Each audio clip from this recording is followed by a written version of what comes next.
زندگی میں ہمیں کبھی یہ لگتا ہے کہ ہماری تو قسمت ہی خراب ہے۔ جب آپ کے ساتھ کچھ برا ہو جائے، آپ جس اپرچونٹی کی تلاش میں تھے وہ کوئی دوسرا لے اڑے، تو ہم اپنے آپ کو کوسنے لگتے ہیں، اپنی قسمت کی خرابی کا رونا شروع کر دیتے ہیں۔ ہمیں یہ لگتا ہے کہ ہم تو ہیں ہی بڑے بدقسمت۔ تو اگر آپ کو بھی ایسا لگتا ہے تو یہ ویڈیو آخر تک ضرور دیکھیے گا۔ یہ ویڈیو آپ کے سوچنے کا انداز بدل دے گی۔ کسی گاؤں میں ایک بوڑھا آدمی رہا کرتا تھا۔ اس کے پاس ایک بہت ہی خوبصورت گھوڑا تھا جسے وہ بہت زیادہ پیار کرتا تھا، اور وہ گھوڑا اس کی کمائی کا واحد ذریعہ تھا۔ ایک دن جب وہ اٹھا تو اس نے دیکھا کہ اس کا گھوڑا گھر میں نہیں ہے، وہ رسی سمیت کہیں جنگل کی طرف بھاگ گیا ہے۔ جب گاؤں کے لوگوں نے یہ سنا تو وہ دوڑتے ہوئے اس بوڑھے آدمی کے پاس آئے اور افسوس کا اظہار کرنے لگے کہ تمہارا گھوڑا تو بہت ہی پیارا تھا، تمہارا تو بہت بڑا نقصان ہو گیا ہے، تمہارے ساتھ تو بہت برا ہوا ہے۔ بوڑھے آدمی نے گہری سانس لی اور کہا، ہو سکتا ہے ایسا ہی ہو۔ کچھ دنوں کے بعد وہ گھوڑا اچانک واپس آ گیا، اور وہ گھوڑا اکیلا ہی نہیں تھا بلکہ اس کے ساتھ 3 خوبصورت گھوڑے اور بھی تھے۔ اب اس کے پاس 4 گھوڑے ہو گئے تھے۔ لوگوں کو جب یہ پتہ چلا تو وہ بھاگتے ہوئے دیکھنے کے لیے آئے۔ تمہارے پاس تو اب 4 گھوڑے ہو گئے ہیں۔ وہ بڑے ایکسائٹڈ تھے اور کہنے لگے کہ تم تو بڑے خوش قسمت ہو۔ بوڑھے آدمی نے گہری سانس لی اور کہنے لگا، ہو سکتا ہے ایسا ہی ہو۔ بوڑھے آدمی کا ایک نوجوان بیٹا تھا جو اس کے ساتھ کام کرتا تھا۔ اگلے دن وہ ان جنگلی گھوڑوں کو سدھانے کے لیے کھیت میں لے گیا، اور وہ ان گھوڑوں کو سدھا رہا تھا کہ اچانک ہی گھوڑا بتکا اور لڑکا نیچے گر گیا اور اس کی ٹانگ ٹوٹ گئی۔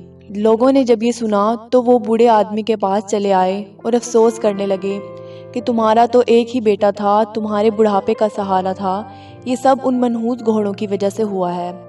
بہت برا ہوا تمہارے ساتھ، تمہاری تو قسمت ہی خراب ہے۔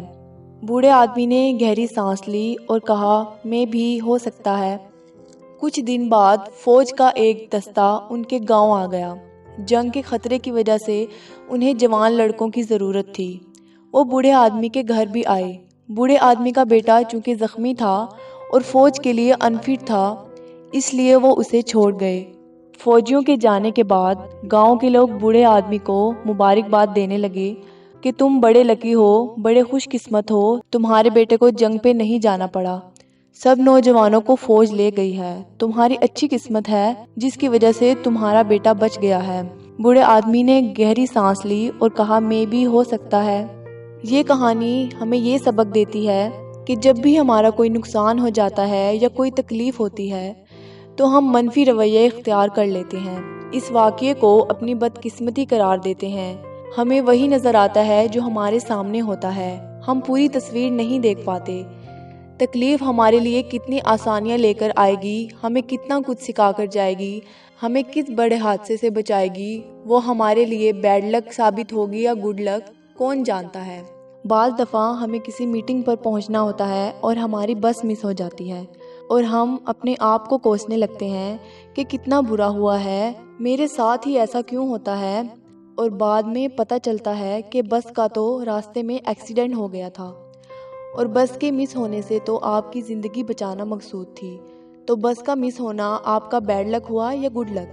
سو نیکسٹ ٹائم اگر آپ کا کوئی نقصان ہو جائے، کوئی اپرچونٹی آپ سے مس ہو جائے، آپ کا دل اپنے آپ کو کوسنے کو کرے، لوگ آپ سے کہیں بہت برا ہوا آپ کے ساتھ، تو آپ اس بوڑھے آدمی کو ضرور یاد رکھیے گا، پازیٹیو رہیے گا اور گہری سانس لے کر بولیے گا، میں بھی ہو سکتا ہے ایسا ہی ہو، کون جانتا ہے۔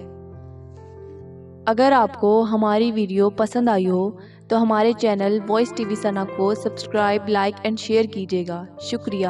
اللہ حافظ۔